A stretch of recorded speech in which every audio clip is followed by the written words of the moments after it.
Camille Dubois se réveilla ce matin-là avec une boule au ventre qui n'avait cessé de grossir depuis des semaines. À 23 ans, elle n'avait jamais été du genre à repousser les choses importantes, mais cette fois-ci, elle avait repoussé ce rendez-vous médical pendant des mois. Sa mère l'avait supplié, ses amis l'avaient harcelé, et même sa sœur aînée lui avait fait la morale au téléphone la veille au soir. « Il faut que tu y ailles, Camille. C'est important pour ta santé », avait-elle répété pour la énième fois. Mais comment expliquer à quelqu'un d'aussi extraverti que sa sœur à quel point l'idée même de cet examen la terrifiait? Camille était d'une timidité maladive depuis l'enfance. Elle rougissait quand le boulanger lui demandait quel pain elle voulait, bégayait face au professeur à l'université et évitait soigneusement tout contact visuel prolongé avec les inconnus dans le métro parisien. Elle se leva lentement de son lit, une place dans son petit studio du 15e arrondissement. L'appartement était à son image, discret, ordonné, presque invisible. Les murs blancs étaient décorés de quelques photos de famille et d'un tableau représentant un champ de lavande qu'elle avait acheté dans une brocante. Rien d'ostentatoire, rien qui puisse attirer l'attention. Camille se dirigea vers la petite kitchenette et se prépara un thé à la camomille, espérant que cela calmerait ses nerfs. Ses mains tremblaient légèrement en tenant la tasse. Elle regarda l'heure sur son téléphone. 8h15. Son rendez-vous était à 10h30 dans une clinique privée du 16e arrondissement.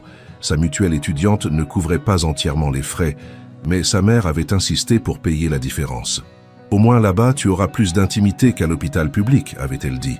Camille n'était pas certaine que l'intimité soit vraiment le problème. Le problème, c'était qu'elle devrait se déshabiller devant un inconnu, répondre à des questions personnelles et subir un examen qu'elle redoutait depuis qu'elle était en âge de comprendre ce que cela impliquait. Elle prit une douche rapide, enfila une robe simple en coton bleu marine, facile à enlever, avait-elle pensé avec amertume, et attacha ses longs cheveux châtains en queue de cheval. Dans le miroir de l'entrée, elle aperçut son reflet, grande, mince, avec des yeux verts fatigués et un teint pâle qui trahissait son anxiété. Elle appliqua un peu de rouge à lèvres rose pâle, plus pour se donner du courage que par coquetterie. Le trajet en métro fut un calvaire. Camille s'assit dans un coin, son sac serré contre elle, évitant les regards des autres passagers. Elle avait l'impression que tout le monde pouvait deviner où elle se rendait, comme si c'était écrit sur son front. À Trocadéro, elle faillit rester dans la rame et rentrer chez elle. Seule la pensée de sa mère, qui avait pris une matinée de congé pour l'accompagner si elle le souhaitait, la poussa à descendre. La clinique Sainte-Marguerite se dressait devant elle, imposante et moderne, avec ses façades de verre et ses jardins impeccablement entretenus. Camille resta immobile sur le trottoir pendant plusieurs minutes, observant les gens qui entraient et sortaient, des hommes en costume, des femmes élégantes, quelques patients avec des béquilles ou des bandages discrets. Tout semblait si normal. Elle inspira profondément et franchit les portes automatiques. L'intérieur de la clinique ressemblait davantage à un hôtel de luxe qu'à un établissement médical. Le hall d'accueil était décoré de marbre blanc et de plantes vertes, avec des fauteuils en cuir disposés autour de tables basses en verre. Une musique douce flottait dans l'air et l'éclairage tamisé créait une atmosphère apaisante. Camille s'approcha timidement du comptoir d'accueil où une femme d'une quarantaine d'années, impeccablement maquillée et vêtue d'un tailleur blanc, lui sourit chaleureusement. « Bonjour mademoiselle, que puis-je faire pour vous ? J'ai rendez-vous à 10h30 avec le docteur. » Camille consulta le papier froissé dans sa main. « Le docteur Moreau, je suis Camille Dubois. » La réceptionniste tapota quelques touches sur son ordinateur et son sourire s'élargit encore. « Parfait. Docteur Alexandre Moreau, consultation gynécologique. Puis-je voir une pièce d'identité et... votre carte vitale ?» Camille fouilla maladroitement dans son sac, faisant tomber son portefeuille dans le processus. Elle se baissa précipitamment pour le ramasser, le visage cramoisi. « Prenez votre temps, ma chérie, » dit la réceptionniste avec douceur. « Je vois que vous êtes un peu nerveuse. C'est votre première consultation avec le docteur Moreau ?»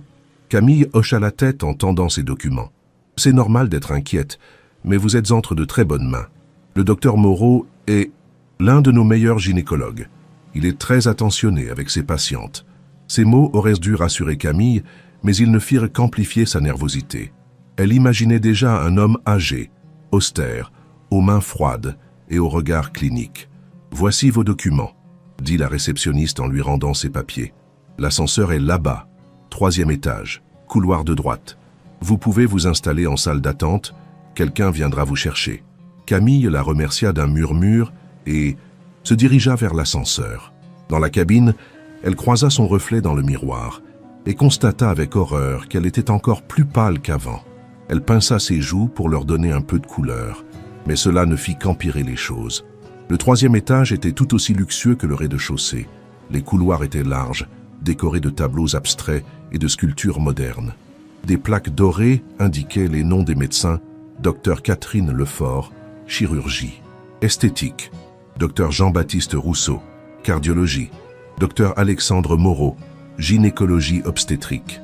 La salle d'attente du docteur Moreau était petite mais élégante, avec seulement 6 fauteuils disposés autour d'une table basse chargée de magazines féminins. Une autre patiente était déjà là, une femme enceinte d'une trentaine d'années qui feuilletait sereinement un magazine de mode. Elle leva les yeux quand Camille entra et lui adressa un sourire bienveillant. Camille s'assit le plus loin possible de l'autre patiente et prit le premier magazine à sa portée sans regarder ce que c'était. Elle fit semblant de lire, mais les mots dansaient devant ses yeux. Son cœur battait si fort qu'elle était certaine que tout le monde pouvait l'entendre. Au bout de 10 minutes qui lui parurent des heures, une infirmière en blouse blanche apparut. « Madame Fontaine, le docteur vous attend. » La femme enceinte se leva avec une légère grimace et suivit l'infirmière. Camille se retrouva seule dans la salle d'attente, ce qui n'améliora pas son état. Elle commença à se balancer légèrement sur son siège, un tic nerveux qu'elle avait depuis l'enfance. Elle tenta de se raisonner. Après tout, c'était un examen de routine, quelque chose que des millions de femmes subissaient chaque année sans problème. Elle n'était pas malade, elle n'avait aucun symptôme inquiétant. C'était juste de la prévention, comme le lui répétait sa mère. Mais son corps ne semblait pas vouloir écouter sa raison. Ses paumes étaient moites, sa bouche sèche, et elle sentait des gouttes de sueur perler sur son front malgré la climatisation.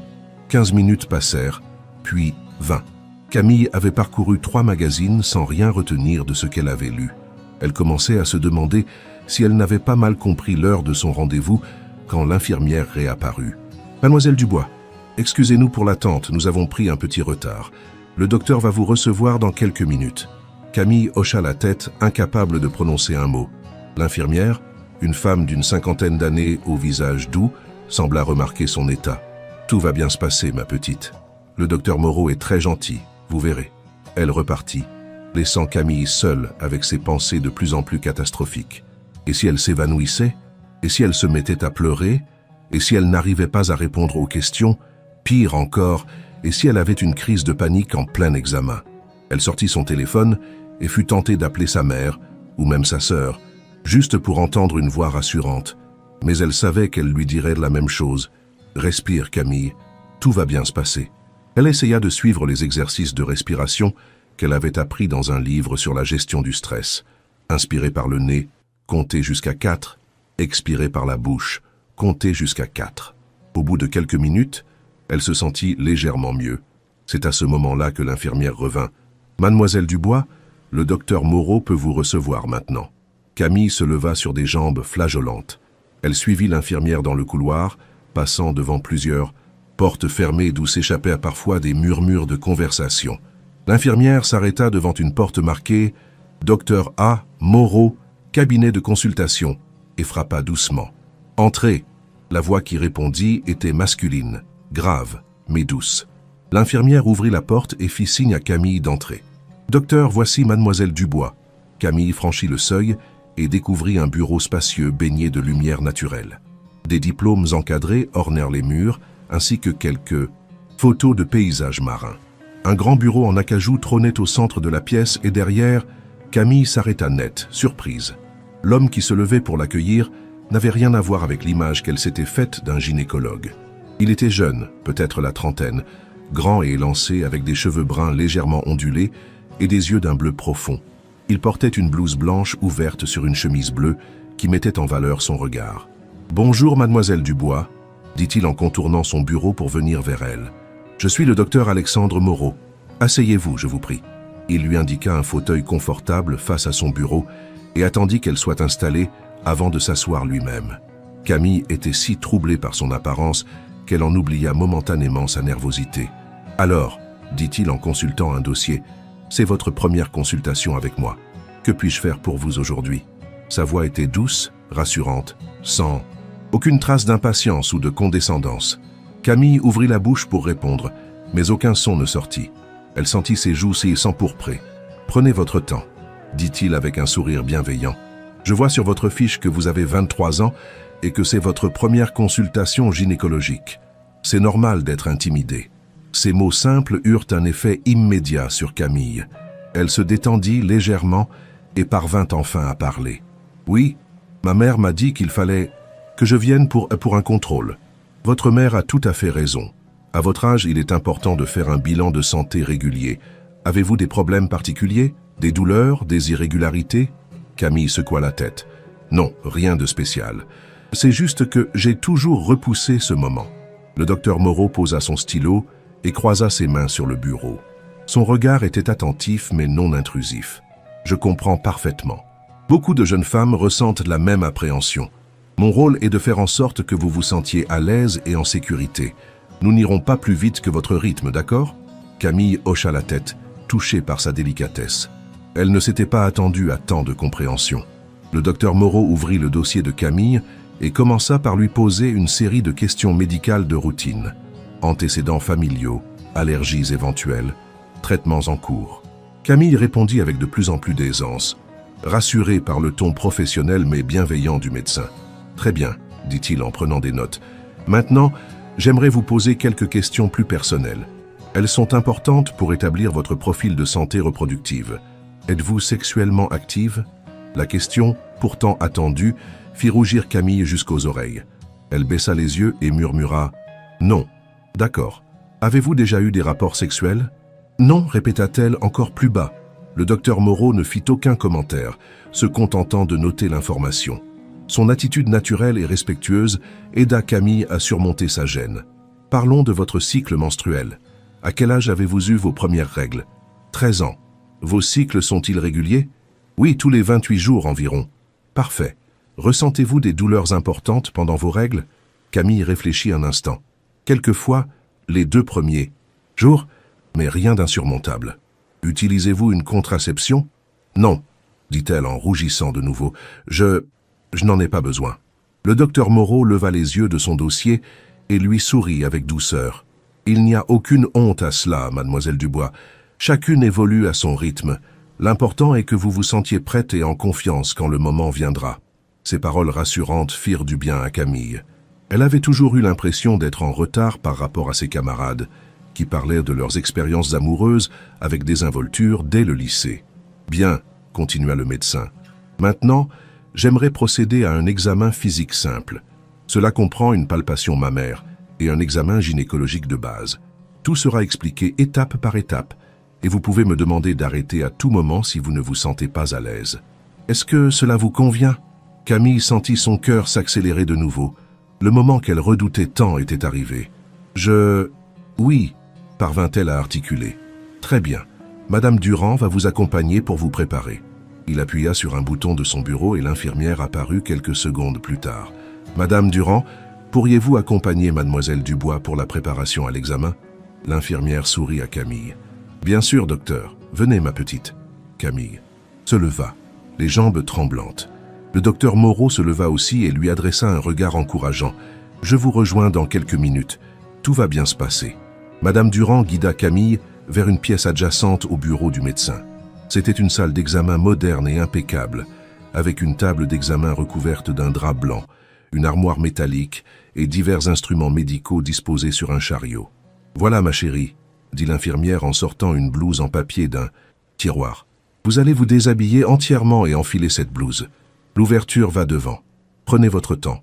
Et quand vous êtes prête, allongez-vous sur la table. Je vais chercher le docteur. » Camille prit la blouse d'une main tremblante. L'infirmière sembla remarquer sa pâleur. « Écoutez, c'est votre premier examen, c'est normal d'avoir peur. Mais le docteur Moreau est vraiment formidable. Il est très doux et très patient. Faites-moi confiance. » Elle tapota gentiment l'épaule de Camille et sortit en fermant la porte derrière elle. Camille resta immobile au milieu de la pièce, la blouse dans les mains.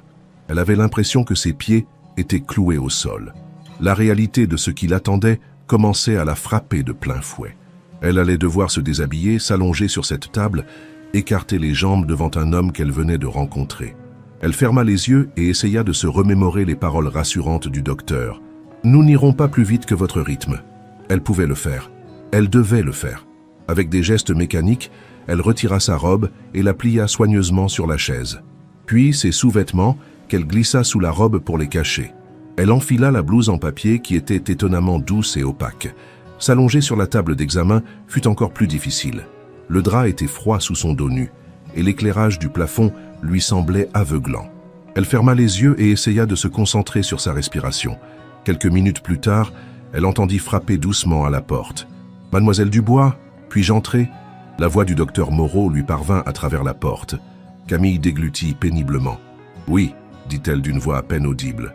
La porte s'ouvrit et le docteur Moreau entra, suivi de l'infirmière. Il s'était lavé les mains et portait maintenant des gants chirurgicaux. « Comment vous sentez-vous » demanda-t-il en s'approchant de la table. « Ça va », mentit Camille. Il se plaça à côté d'elle et lui adressa un sourire rassurant. « Nous allons commencer par l'examen mammaire. C'est un examen de dépistage important, surtout si vous avez des antécédents familiaux de cancer du sein. Je vais palper délicatement chaque sein pour vérifier s'il y a des anomalies. Cela peut être un peu inconfortable, mais ce n'est pas douloureux. Dites-moi si vous ressentez quoi que ce soit d'inhabituel. » Camille hocha la tête, les yeux fermés. Elle sentit les mains du médecin, chaudes malgré les gants, se poser délicatement sur sa poitrine. Ses gestes étaient précis et professionnels, sans rien d'intrusif ou de déplacé. Malgré cela, Camille se sentait mortifiée. Personne n'avait jamais touché sa poitrine auparavant. Tout semble normal, dit le docteur après quelques minutes. Maintenant, nous allons procéder à l'examen gynécologique, proprement dit. Madame Durand va installer les étriers pour que vous puissiez poser vos pieds. L'infirmière s'affaira autour de la table, déployant des supports métalliques. Camille rouvrit les yeux et les regarda avec terreur. « Je vais d'abord procéder à un examen externe », expliqua le docteur Moreau. « Puis, si vous êtes d'accord, nous ferons un examen interne très doux avec un spéculum de petite taille. À tout moment, vous pouvez me demander d'arrêter. Est-ce que vous vous sentez prête ?» Camille acquiesça faiblement. Elle savait qu'elle devait passer par là, mais son corps tout entier se raidissait d'appréhension. « Installez vos pieds sur les étriers, » dit doucement l'infirmière, « et essayez de vous détendre autant que possible. » Camille obéit, le visage en feu. Elle n'avait jamais été dans une position aussi vulnérable de sa vie.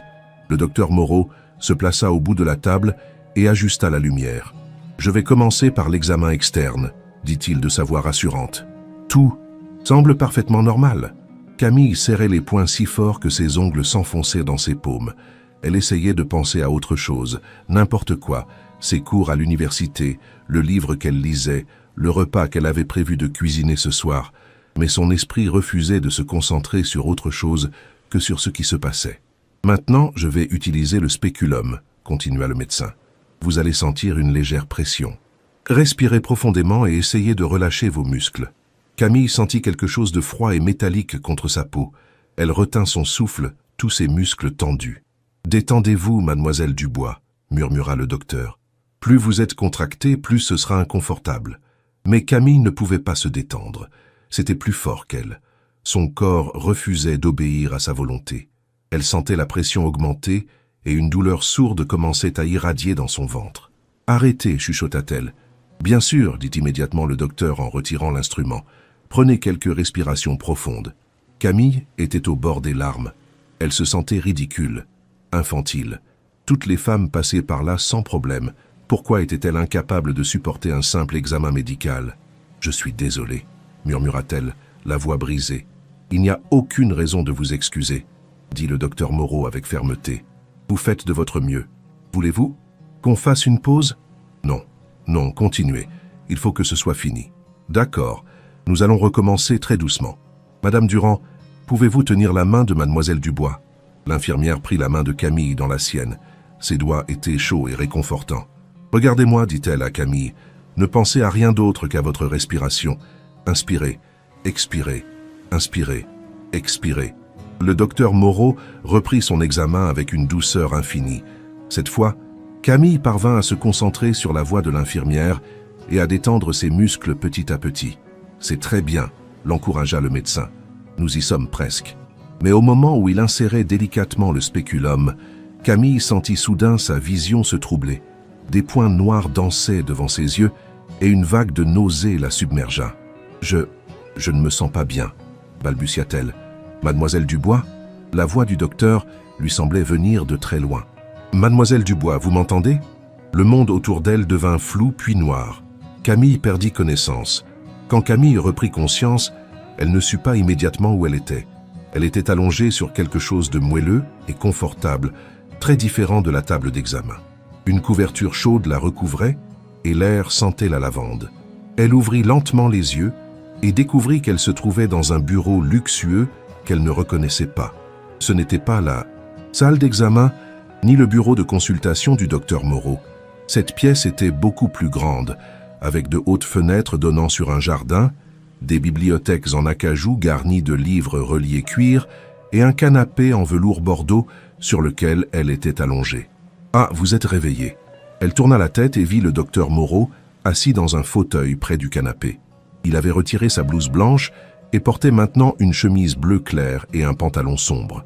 Il se leva immédiatement en la voyant bouger. « Comment vous sentez-vous » Camille essaya de s'asseoir, mais une vague de vertige la força à se rallonger. « Doucement », dit-il en posant une main délicate sur son épaule. « Vous avez fait un malaise vagal. C'est assez fréquent lors du premier examen gynécologique. Votre tension a chuté brutalement. »« Où suis-je » demanda-t-elle d'une voix faible. Le docteur Moreau hésita un instant avant de répondre. « Dans mon bureau privé.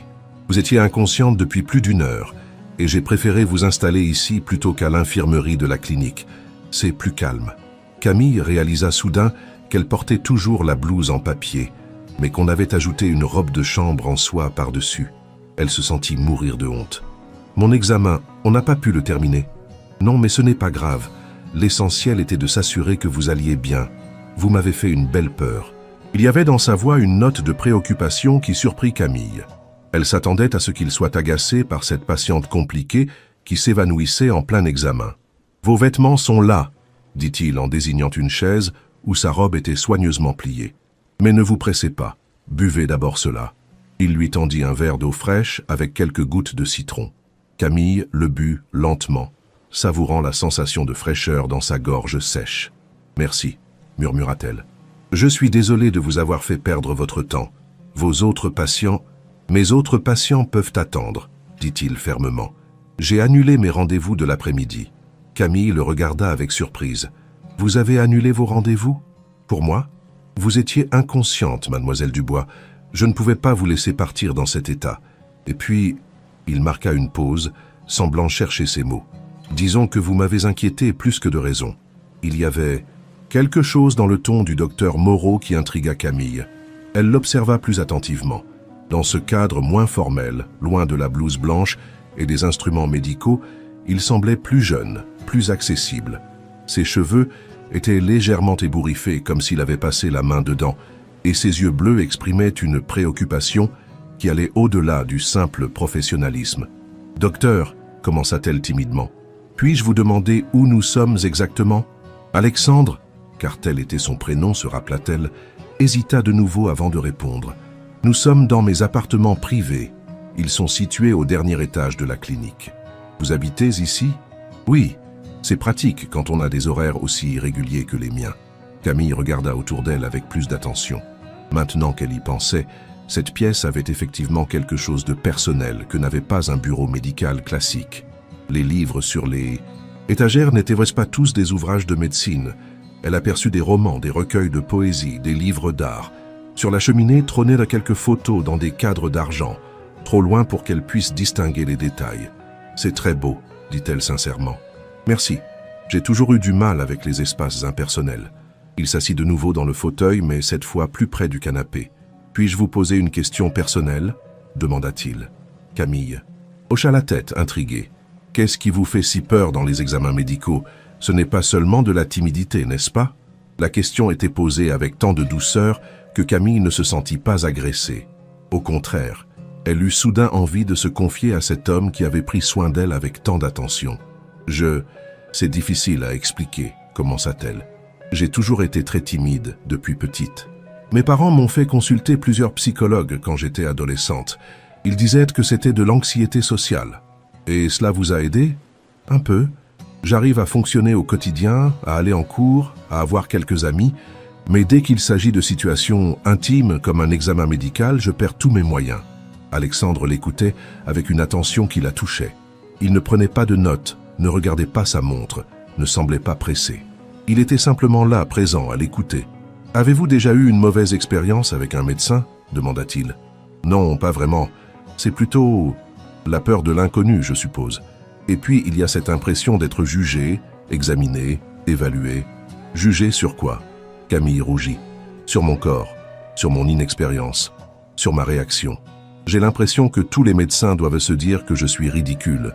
Une fille de 23 ans qui n'a jamais rien fait. »« Camille », dit Alexandre doucement, et elle réalisa que c'était la première fois qu'il l'appelait par son prénom. « Puis-je vous dire quelque chose en tant qu'homme, pas seulement en tant que médecin ?»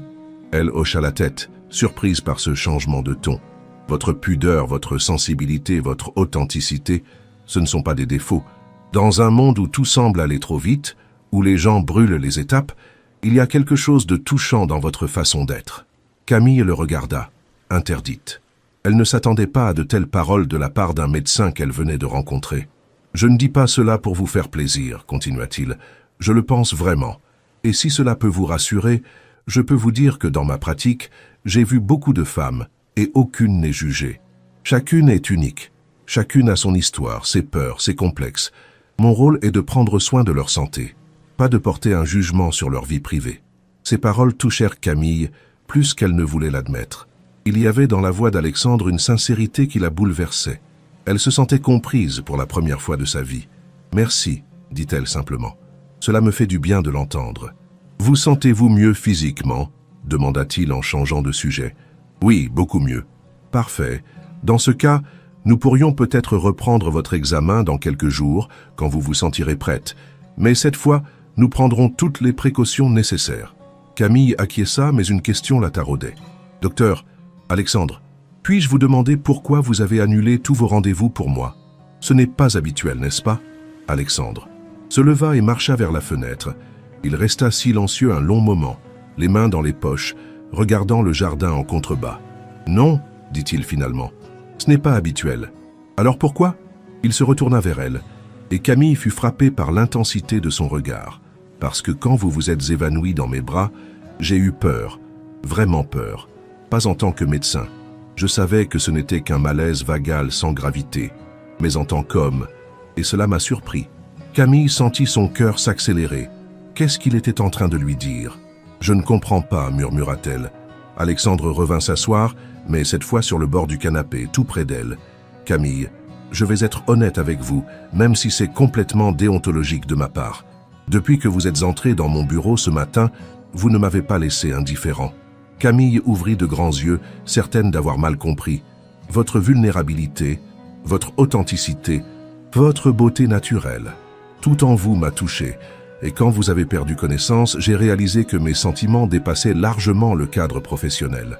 Mais vous êtes médecin, » balbutia Camille. « Et moi, je suis votre patiente. Je sais, c'est exactement le problème. Je n'aurais jamais dû vous parler ainsi.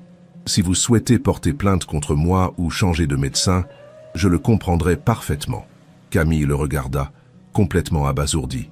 Cet homme, séduisant, intelligent, visiblement aisé, était en train de lui dire qu'il s'intéressait à elle, Camille Dubois, la fille timide qui s'évanouissait pendant les examens médicaux. « Je ne comprends pas, » répéta-t-elle. « Vous devez voir des dizaines de femmes chaque semaine, des femmes sûrement plus intéressantes que moi. » Alexandre sourit tristement. « Justement, j'en vois tellement que j'ai fini par devenir blasé. Mais vous êtes différente. Il émane de vous une douceur, une fragilité que je ne trouve plus nulle part ailleurs. Mais vous ne me connaissez même pas. C'est vrai, et peut-être que je me trompe complètement. Peut-être que je projette mes propres désirs sur une patiente en détresse. Peut-être que je suis juste un médecin pathétique qui abuse de sa position. » Il se leva de nouveau et se dirigea vers son bureau. « Écoutez, oubliez ce que je viens de dire. Vous allez vous rhabiller, je vais vous raccompagner, et nous ferons comme si cette conversation n'avait jamais eu lieu. » « Non, attendez !» Camille se redressa brusquement sur le canapé, oubliant sa faiblesse. Alexandre se retourna, surpris par la fermeté de sa voix. « Ne regrettez pas ce que vous venez de me dire, » dit-elle en le regardant droit dans les yeux. « Personne ne m'a jamais parlé comme ça. Personne ne m'a jamais dit que j'étais belle ou intéressante. »« C'est impossible, » dit Alexandre avec incrédulité. « Si, c'est possible. Je suis la fille invisible, celle qu'on ne remarque pas, celle qui disparaît dans la foule. Alors entendre ces mots de votre bouche, c'est troublant, mais pas désagréable. » Un silence chargé d'émotion s'installa entre eux. Alexandre la regardait avec une intensité qui faisait battre le cœur de Camille. « Camille, dit-il finalement, j'ai quelque chose à vous avouer, quelque chose qui va peut-être vous choquer. » Elle attendit, le souffle suspendu. « Je suis probablement millionnaire. Mes parents possèdent un groupe pharmaceutique et j'ai hérité d'actions qui valent une fortune. Cette clinique, je n'y travaille pas par nécessité financière. » Camille cligna des yeux, assimilant l'information. « Alors pourquoi ?» demanda-t-elle. « Parce que j'aime mon métier, parce que j'ai envie d'aider les gens, et parce que l'argent de ma famille ne m'a jamais rendu heureux. » Il s'approcha de nouveau du canapé. « Vous voyez, nous avons quelque chose en commun. Vous vous sentez invisible à cause de votre timidité. Moi, je me sens invisible à cause de mon argent. Les femmes qui s'intéressent à moi ne voient que le compte en banque. Elles jouent les amoureuses, mais je sais très bien ce qui les motive vraiment. C'est pour ça que vous vivez ici, au-dessus de la clinique. En partie, oui. Dans mon appartement du 16e, je recevais sans arrêt des invitations à des soirées, des galas, des événements mondains où je n'étais qu'un portefeuille sur pattes. Ici, je peux être juste Alexandre, le médecin. » Camille comprenait mieux maintenant. Ils étaient tous les deux prisonniers de leur image, elle de sa timidité, lui de sa richesse. « Mais pourquoi me racontez-vous tout ça ?» demanda-t-elle. « Parce que avec vous, j'ai l'impression de pouvoir être moi-même. Quand vous me regardez, je ne vois pas les signes dollars dans vos yeux. Je vois juste de la confiance, de la douceur, de l'authenticité. » Camille sentit des larmes monter à ses yeux. Personne ne lui avait jamais dit des choses pareilles. « Alexandre, » murmura-t-elle, « moi aussi j'ai quelque chose à vous avouer. Je vous écoute. Depuis que je vous ai vu ce matin, je ne peux pas m'empêcher de penser à vous. Même quand j'avais peur pendant l'examen, une partie de moi était troublée par votre présence. Et maintenant, savoir que vous ressentez quelque chose pour moi, c'est comme un rêve. » Alexandre s'agenouilla devant le canapé, prenant délicatement les mains de Camille dans les siennes. « Ce n'est pas un rêve, Camille, mais c'est compliqué. Je suis votre médecin, et il y a des règles déontologiques très strictes. Alors qu'est-ce qu'on fait ? Je ne sais pas, avoua-t-il. Tout ce que je sais, c'est que je ne veux pas vous perdre avant même d'avoir eu la chance d'apprendre à vous connaître vraiment. » Camille serra ses mains dans les siennes. « Moi non plus. Dans ce cas, dit Alexandre avec un sourire hésitant, peut-être que nous pourrions explorer cette situation prudemment, en prenant notre temps. Qu'est-ce que vous proposez ? Officiellement, je vais vous orienter vers un confrère pour vos examens gynécologiques futurs. C'est la seule façon éthique de procéder. Et officieusement, peut-être pourrions-nous nous revoir en dehors du cadre médical cette fois. » Camille sourit pour la première fois depuis son arrivée à la clinique. « J'aimerais beaucoup. Vraiment ? Vraiment. Mais il faut que vous sachiez que je n'ai aucune expérience en matière de relations amoureuses. Je ne saurais pas comment me comporter. » Alexandre porta ses mains à ses lèvres et déposa un baiser délicat sur ses doigts. « Nous apprendrons. Ensemble, murmura-t-il. Nous avons tout notre temps. » Ce geste simple, ce baiser sur ses doigts, fit courir un frisson dans tout le corps de Camille. Elle n'avait jamais ressenti une telle émotion, un mélange de tendresse et de trouble qui lui donnait le vertige. « Camille, » dit Alexandre doucement, « j'aimerais vous inviter à dîner ce soir. Pas dans un restaurant mondain, quelque chose de simple et d'intime où nous pourrons parler vraiment. » Oui, j'aimerais beaucoup. Parfait, mais d'abord vous devez rentrer chez vous et vous reposer. Ce malaise vous a fatigué plus que vous ne le pensez. Il avait raison. Maintenant que l'adrénaline retombait, Camille se sentait épuisée. « Voulez-vous que je vous raccompagne ?» proposa-t-il. « Ce n'est pas la peine, je peux prendre le métro. »« Hors de question, pas dans votre état. » Il se leva et décrocha le téléphone sur son bureau. « Bonjour Robert, pouvez-vous préparer la voiture s'il vous plaît ? Merci. » Il se tourna vers Camille. « Mon chauffeur va vous ramener chez vous, et ce soir je passerai vous chercher vers 19h. Cela vous convient-il » Camille hocha la tête, encore sous le choc de tout ce qui venait de se passer. En quelques heures, sa vie avait complètement basculé. « Il faut que je vous dise, murmura-t-elle, je vis dans un petit studio du 15e. Ce n'est pas très reluisant. « Camille, dit Alexandre en s'approchant d'elle, peu m'importe où vous vivez. Ce qui compte, c'est qui vous êtes. » Il l'aida à se lever du canapé. Elle était encore un peu chancelante, et il passa un bras protecteur autour de sa taille. « Allez vous habiller, dit-il gentiment. Je vous attends ici. » Camille se dirigea vers la chaise où étaient pliés ses vêtements. Pour la première fois depuis des heures, elle réalisa qu'elle était toujours en blouse d'examen et robe de chambre. L'idée qu'Alexandre l'ait vue dans cette tenue la fit rougir. « Il y a une salle de bain juste là, » dit-il en désignant une porte. « Prenez votre temps. » La salle de bain était aussi luxueuse que le reste de l'appartement. Camille retira la robe de chambre en soie et la blouse en papier, puis enfila ses propres vêtements. Dans le miroir, elle constata qu'elle était encore très pâle, mais ses yeux brillaient d'une lueur nouvelle. Quand elle ressortit, Alexandre l'attendait près de la fenêtre. Il s'était changé lui aussi et portait maintenant un costume sombre qui lui donnait une allure encore plus distinguée. « Vous êtes sûr que vous vous sentez assez bien pour sortir ?» demanda-t-il avec sollicitude. « Oui, ça va mieux. »« Parfait. Robert vous attend en bas. » Il l'accompagna jusqu'à l'ascenseur privé qui desservait ses appartements.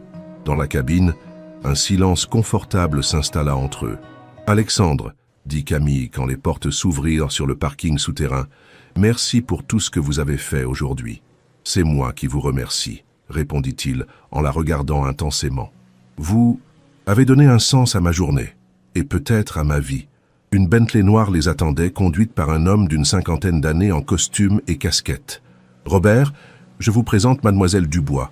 Vous la raccompagnez à son domicile et vous veillez à ce qu'elle arrive bien chez elle. »« Bien sûr, monsieur, » répondit le chauffeur en touchant sa casquette.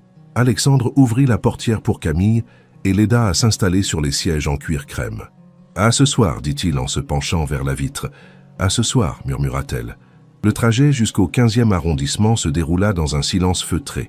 Camille n'osait pas parler au chauffeur et se contentait de regarder Paris défiler par la vitre. Dans cette voiture luxueuse, elle avait l'impression de vivre un rêve. Robert était d'une discrétion parfaite et ne posa aucune question. Quand ils arrivèrent devant l'immeuble de Camille, un bâtiment des années 70 sans charme, particulier, il descendit pour lui ouvrir la portière. « Mademoiselle, dit-il poliment. « Merci, » murmura Camille, encore impressionnée par tant de courtoisie. « Monsieur Alexandre passera vous chercher à 19h, ajouta-t-il. « Dois-je l'attendre ici ?»« Oui, si vous voulez. »« Parfait. Passez une bonne fin de journée, mademoiselle. » Camille monta les 3 étages jusqu'à son studio, les jambes encore flageolantes. Une fois chez elle, elle s'effondra sur son canapé-lit et essaya de faire le point sur ce qui venait de lui arriver. Ce matin, elle était Camille Dubois, étudiante timide qui redoutait un simple examen médical. Ce soir, elle avait rendez-vous avec un médecin millionnaire qui prétendait être troublé par sa beauté et son authenticité. C'était surréaliste. Elle attrapa son téléphone et fut tentée d'appeler sa sœur ou sa meilleure amie pour leur raconter cette histoire incroyable. Mais que leur dirait-elle? « Salut, je me suis évanouie chez le gynéco et il est tombé amoureux de moi ?»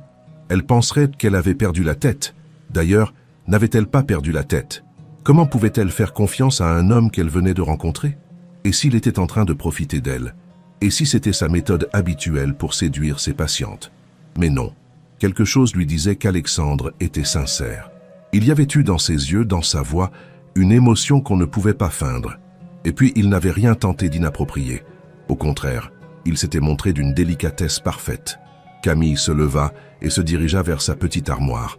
Que portait-on pour un dîner avec un millionnaire?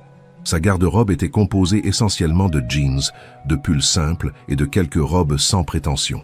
Rien qui puisse convenir pour sortir avec un homme comme Alexandre. Elle finit par choisir une robe noire toute simple qu'elle avait achetée pour l'enterrement de sa grand-mère l'année précédente. Ce n'était pas très gai, mais au moins c'était élégant. Elle l'associa à ses seules chaussures à talons et à un petit collier de perles que sa mère lui avait offert pour ses 20 ans. Il était encore tôt, mais Camille décida de prendre un bain pour se détendre. L'eau chaude lui fit du bien et évacua les dernières tensions de cette journée mouvementée. Elle se lava les cheveux, se rasa soigneusement les jambes, au cas où, même si elle n'imaginait pas que les choses iraient si loin le premier soir. En se séchant, elle s'observa dans le miroir de la salle de bain. Son corps était mince, presque frêle, avec des formes discrètes. Elle n'avait jamais eu l'occasion de le montrer à un homme, et l'idée qu'Alexandre puisse un jour la voir ainsi lui donnait des frissons d'anticipation et de terreur mêlés. Elle se maquilla légèrement, un peu de mascara, un soupçon de blush et un rouge à lèvres rose pâle. Dans le miroir, elle ne se reconnaissait pas.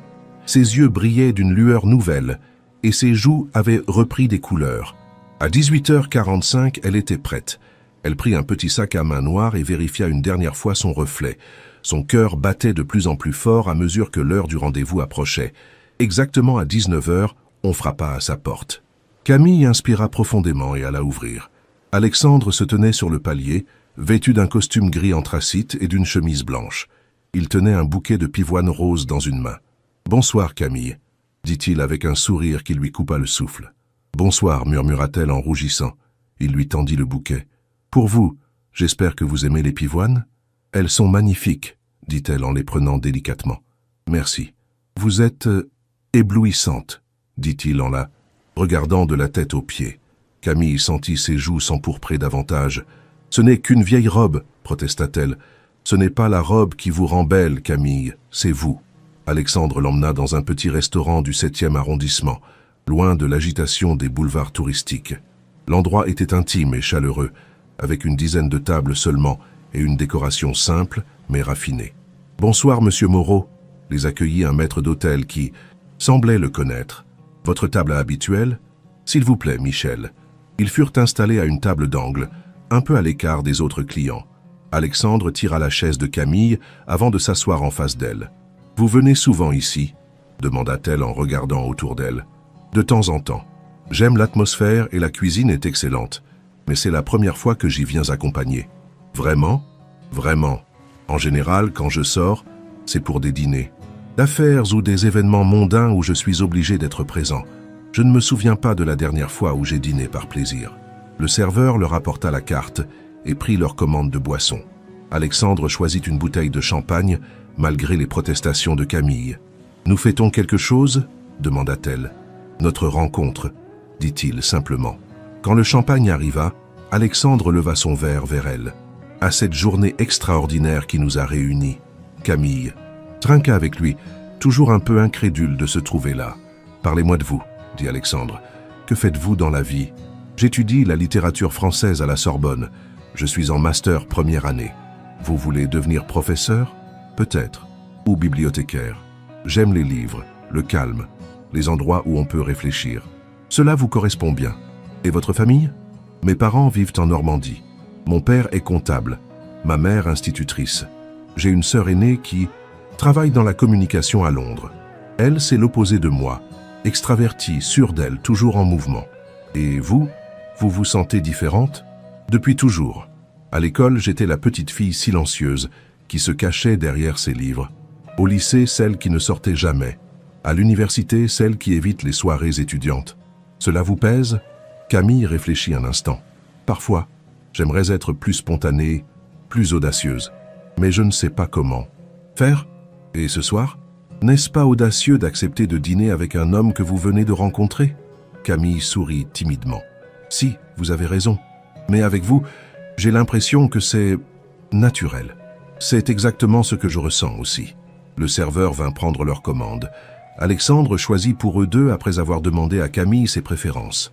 Elle n'avait pas l'habitude qu'on s'occupe d'elle ainsi, et cela lui plaisait. « À votre tour, dit-elle quand ils furent de nouveau seuls. Parlez-moi de votre vie. » Alexandre but une gorgée de champagne avant de répondre. « Je suis né dans le 16e arrondissement. Dans une famille aisée. Mon père a créé une entreprise pharmaceutique dans les années 80. Ma mère est chirurgienne esthétique. J'ai toujours su que j'avais une voie toute tracée. Vous n'avez jamais eu envie de faire autre chose ? Si, adolescent, je voulais être architecte. Mais mon père m'a fait comprendre que la médecine était plus noble, plus utile à la société. Il avait peut-être raison, peut-être. En tout cas, j'aime mon métier, même si parfois, il s'interrompit, semblant hésiter. Parfois quoi ? Parfois, j'ai l'impression de jouer un rôle. Le fils parfait, le médecin dévoué, l'héritier modèle. Mais au fond, je ne sais pas vraiment qui je suis. Et avec moi ? Alexandre la regarda intensément. Avec vous, j'ai l'impression d'être juste moi. Sans masque, sans façade. Leurs plats arrivèrent, mais ni l'un ni l'autre ne semblaient vraiment intéressés par la nourriture. Ils étaient trop absorbés par leur conversation, par cette découverte mutuelle qui les fascinait. « Alexandre » dit Camille en posant sa fourchette. « Puis-je vous poser une question indiscrète ?»« Bien sûr. Vous avez déjà été amoureux ?» Il sourit tristement. « Je croyais, j'ai eu quelques relations, mais je me suis vite rendu compte que ces femmes n'aimaient que mon statut social et mon compte en banque. Dès qu'elles découvraient ma fortune, leur attitude changeait. Elles devenaient calculatrices, intéressées. C'est terrible. C'est la réalité quand on a de l'argent. On ne sait jamais si on est aimé pour soi-même. Et vous pensez que moi c'est différent? Avec vous, oui. Vous ne m'avez même pas demandé ce que je faisais dans la vie avant que je vous en parle. Vous m'avez regardé avec les yeux du cœur, pas avec ceux de l'intérêt. » Camille rougit sous le compliment. « C'est parce que je ne m'y connais pas en homme, avoua-t-elle. Je ne saurais même pas reconnaître les signes de richesse. Et c'est exactement pour ça que vous me plaisez. » Le dîner se prolongea tard dans la soirée. Ils avaient tant de choses à se dire, tant de découvertes à faire l'un sur l'autre. Camille se surprenait elle-même à parler aussi librement. Avec Alexandre, les mots venaient naturellement, sans cette anxiété habituelle qui la paralysait. « Je ne me reconnais pas, avoua-t-elle en riant. D'habitude, je suis incapable d'aligner 3 mots devant un inconnu. C'est parce que nous ne sommes plus des inconnus, dit Alexandre. Depuis ce matin, j'ai l'impression de vous connaître depuis toujours. Moi aussi. C'est étrange, non? C'est peut-être ça, le coup de foudre. » Le mot fit frémir Camille. Le coup de foudre, elle n'y avait jamais vraiment cru, pensant que c'était une invention romanesque. Mais aujourd'hui, vous croyez au coup de foudre? Demanda-t-elle. Maintenant, oui. Ils quittèrent le restaurant vers minuit. Dehors, la nuit était douce et les rues du 7e arrondissement baignaient dans une lumière tamisée. « Voulez-vous que nous marchions un peu ?» proposa Alexandre. « Ou préférez-vous que je vous raccompagne ?»« Marchons », dit Camille sans hésiter. Ils remontèrent lentement vers les Invalides, puis le long de la Seine. Alexandre avait proposé son bras à Camille et elle s'y accrochait avec un plaisir qu'elle ne cherchait pas à cacher. « Camille, dit-il soudain en s'arrêtant près du pont Alexandre III, j'ai une confession à vous faire. » Elle leva les yeux vers lui, intriguée. « Quand vous vous êtes évanouie ce matin, pendant que vous étiez inconsciente, je vous ai regardé longtemps, trop longtemps pour un médecin. J'étudiais votre visage, la façon dont vos cheveux tombaient sur vos épaules, la délicatesse de vos traits. Et j'ai réalisé que j'avais envie de vous protéger, de prendre soin de vous, pas en tant que médecin, mais en tant qu'homme. » Camille sentit son cœur s'accélérer. « C'est pour ça que vous avez annulé vos rendez-vous? » ?»« Oui, je ne supportais pas l'idée de vous laisser partir, de peut-être ne jamais vous revoir. Mais vous auriez pu me revoir. J'étais votre patiente. » Alexandre secoua la tête. « Non, justement. Si j'étais resté votre médecin, je n'aurais jamais pu vous parler comme je le fais ce soir. Il y aurait toujours eu cette barrière déontologique entre nous. » Ils reprirent leur marche en silence. Camille réfléchissait aux paroles d'Alexandre. Il avait sacrifié sa relation professionnelle avec elle pour explorer quelque chose de personnel. C'était à la fois romanesque et rassurant. « Alexandre, dit-elle timidement, moi aussi j'ai une confession. Je vous écoute. Ce matin, quand je vous ai vu, pour la première fois j'ai pensé que vous étiez très beau, et ça m'a troublé encore plus que la perspective de l'examen. » Alexandre s'arrêta de nouveau et se tourna vers elle. « Vraiment, vraiment. J'avais imaginé un homme âgé et froid. Vous étiez tout l'opposé. Et maintenant? Maintenant, j'ai l'impression de rêver. » Alexandre leva la main et caressa délicatement sa joue. « Ce n'est pas un rêve, Camille. C'est la réalité. Notre réalité. » Ils étaient dit maintenant tout près l'un de l'autre. Camille sentait le parfum discret d'Alexandre, voyait les reflets dorés dans ses yeux bleus. Son cœur battait si fort qu'elle était certaine qu'il pouvait l'entendre. « Camille, murmura-t-il, puis-je vous embrasser ?» Elle hocha la tête, incapable de prononcer un mot. Alexandre se pencha lentement vers elle et posa ses lèvres sur les siennes. C'était le premier baiser de Camille, et il dépassait tout ce qu'elle avait pu imaginer. Les lèvres d'Alexandre étaient douces et chaudes, son baiser tendre et patient. Il ne cherchait pas à la brusquer, se contentant de cette caresse délicate qui la faisait trembler de tout son corps. Quand ils se séparèrent, Camille avait les larmes aux yeux. « Qu'y a-t-il » s'inquiéta Alexandre. « C'était mon premier baiser, » avoua-t-elle en rougissant. Alexandre la regarda avec une émotion intense. « Votre premier baiser? Oui, je sais, c'est ridicule à mon âge. »« Ce n'est pas ridicule, dit-il fermement. C'est précieux, et je suis honoré d'avoir été le premier. » Il la prit dans ses bras et la serra contre lui. « Camille, je veux que vous sachiez que je ne prendrai jamais rien pour acquis avec vous. Chaque geste, chaque moment sera un privilège. Blottie contre son torse, Camille se sentait en sécurité pour la première fois de sa vie. Elle avait trouvé sa place, dans les bras de cet homme qui la comprenait sans qu'elle ait besoin de s'expliquer. « Il faut que je vous raccompagne », dit Alexandre à regret. « Il est tard et vous avez eu une journée éprouvante. »« Je ne veux pas que ça se termine, » murmura-t-elle. « Ça ne se termine pas, ça commence. » Les jours qui suivirent passèrent comme un rêve pour Camille. Alexandre l'appelait chaque matin pour prendre de ses nouvelles, lui envoyait des messages doux dans la journée et ils se voyaient tous les soirs. Il l'emmena découvrir Paris sous un autre angle. Des petits restaurants cachés, des jardins secrets, des musées confidentiels. Avec lui, elle apprenait à apprécier la beauté du monde qui l'entourait. « Vous ne vous ennuyez pas avec moi ?» lui demanda-t-elle un soir qu'il dînait sur une péniche amarrée près de Notre-Dame. « Vous ennuyez ?» Alexandre sembla amusé par la question. « Camille, vous êtes la première personne avec qui je n'ai jamais besoin de jouer un rôle. Comment pourrais-je m'ennuyer? Mais vous devez avoir l'habitude de femmes plus sophistiquées. » Alexandre posa sa main sur la sienne. « Justement, j'en ai assez de la sophistication artificielle, des conversations superficielles, des relations intéressées. Avec vous, tout est vrai, tout est authentique. » Camille commençait à prendre confiance en elle. Alexandre avait l'art de la mettre en valeur, de souligner ses qualités plutôt que ses défauts. Grâce à lui, elle découvrait qu'elle pouvait être drôle, intéressante, désirable. Un soir, il l'invita chez lui pour la première fois. Ses appartements au-dessus de la clinique étaient encore plus impressionnants à la lumière tamisée du soir. Il avait préparé le dîner lui-même, un risotto aux champignons accompagné d'un vin blanc délicat. « Vous cuisinez ?» s'étonna Camille. « J'aime ça. C'est reposant après une journée de consultation. » Ils dînèrent aux chandelles, dans un salon donnant sur une terrasse fleurie. L'atmosphère était romantique à souhait, mais Alexandre restait parfaitement respectueux. Il ne tentait jamais rien qui puisse mettre Camille mal à l'aise. Après le dîner, il lui fit visiter l'appartement.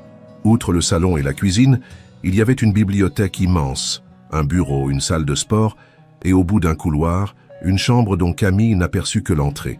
« C'est magnifique, » dit-elle sincèrement. « C'est grand pour une seule personne, » avoua Alexandre. « Parfois, le silence me pèse. »« Vous n'avez jamais pensé à prendre un colocataire ?» Alexandre sourit. « J'y pense de plus en plus, mais il faudrait que ce soit la bonne personne. » Le sous-entendu fit rougir Camille.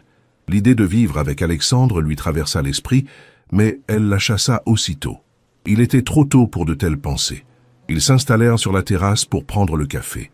Paris s'étendait à leurs pieds, illuminé par les réverbères et les enseignes. C'était féerique. « Camille, » dit Alexandre en lui prenant la main, « j'ai quelque chose à vous proposer. »« Oui ? Demain, c'est samedi. Accepteriez-vous de passer le week-end avec moi ? J'ai une maison en Normandie, près de Deauville. Nous pourrions nous y rendre pour nous reposer. » L'invitation fit battre le cœur de Camille. Passer un week-end entier avec Alexandre, cela signifiait dormir sous le même toit, partager une intimité plus grande. « J'aimerais beaucoup, » dit-elle timidement. « Mais, il y aura plusieurs chambres, n'est-ce pas ?» Alexandre serra sa main dans la sienne. « Bien sûr. Je ne vous demanderai jamais rien que vous ne soyez prête à donner, Camille. Nous avons tout notre temps. »« D'accord alors, j'accepte. Parfait. Nous partirons demain matin. » Cette nuit-là, Camille eut du mal à s'endormir. Elle pensait à Alexandre, à cette relation naissante qui bouleversait sa vie. Pour la première fois, elle se sentait vivante, désirée, importante. Elle pensait aussi à l'avenir. Où cette histoire les mènerait-elle? Alexandre parlait de prendre son temps, mais combien de temps faudrait-il avant qu'elle soit prête pour la suite? Car elle savait qu'un jour, elle aurait envie d'aller plus loin avec lui. Cette idée la terrifiait et l'excitait à la fois. Le lendemain matin, Alexandre vint la chercher dans une voiture de sport décapotable. Le temps était magnifique et ils prirent la route de Normandie avec le vent dans les cheveux. La maison d'Alexandre se dressait sur une falaise face à la mer, une demeure moderne aux grandes baies vitrées qui s'intégrait parfaitement dans le paysage. C'était d'un luxe discret, à l'image de son propriétaire. « C'est ici que je viens quand j'ai besoin de réfléchir », expliqua-t-il en portant leurs bagages. « Le bruit des vagues m'apaise. » Il installa Camille dans une chambre spacieuse donnant sur l'océan, tandis que la sienne se trouvait à l'autre bout de la maison. Malgré sa promesse de respecter son rythme, Camille fut presque déçue par cette distance. Ils passèrent la journée à se promener sur la plage, à parler de tout et de rien, à apprendre encore à se connaître. Alexandre lui raconta son enfance dans cette région, ses souvenirs d'été, ses projets d'avenir. « Et vous, Camille, comment voyez-vous votre avenir? Avant de vous rencontrer, j'avais une vision très modeste de ma vie. Finir mes études, trouver un travail tranquille, peut-être me marier un jour avec quelqu'un de simple comme moi. Et maintenant? Maintenant, je ne sais plus. Tout semble possible. » Le soir, ils dînèrent sur la terrasse face au coucher de soleil. L'ambiance était romantique, et Camille se sentait de plus en plus à l'aise avec Alexandre. « Alexandre, dit-elle en prenant son courage à deux mains, puis-je vous poser une question très personnelle? »« Bien sûr. Qu'attendez-vous de moi? Je veux dire, à long terme. » Alexandre posa son verre et la regarda intensément. « Je veux apprendre à vous connaître vraiment. Je veux que vous appreniez à me faire confiance. Et si nos sentiments continuent à grandir, j'aimerais construire quelque chose de solide avec vous. Malgré nos différences, à cause de nos différences, vous m'apportez quelque chose que j'ai cherché toute ma vie sans le savoir. L'authenticité, la douceur, la simplicité. Et moi, qu'est-ce que vous m'apportez? J'espère vous donner confiance en vous, vous faire découvrir votre propre valeur, vous offrir un monde plus grand que celui dans lequel vous vous étiez enfermé. » Ces paroles touchèrent Camille au plus profond d'elle-même. Oui, Alexandre était en train de changer sa vie, de lui révéler des facettes d'elle-même qu'elle ne soupçonnait pas. Cette nuit-là, allongée dans son lit face à la mer, Camille réfléchit longuement. Sa vie avait basculé en quelques jours, et elle ne regrettait rien. Pour la première fois, elle avait hâte de voir ce que l'avenir lui réservait. Au petit matin, elle fut réveillée par des coups discrets à sa porte. « Camille, êtes-vous réveillée? »« Oui, entrez. » Alexandre apparut avec un plateau de petit déjeuner. « J'ai pensé que vous aimeriez prendre votre petit déjeuner au lit en regardant la mer. » Il s'assit au bord du lit et lui servit du café fumant.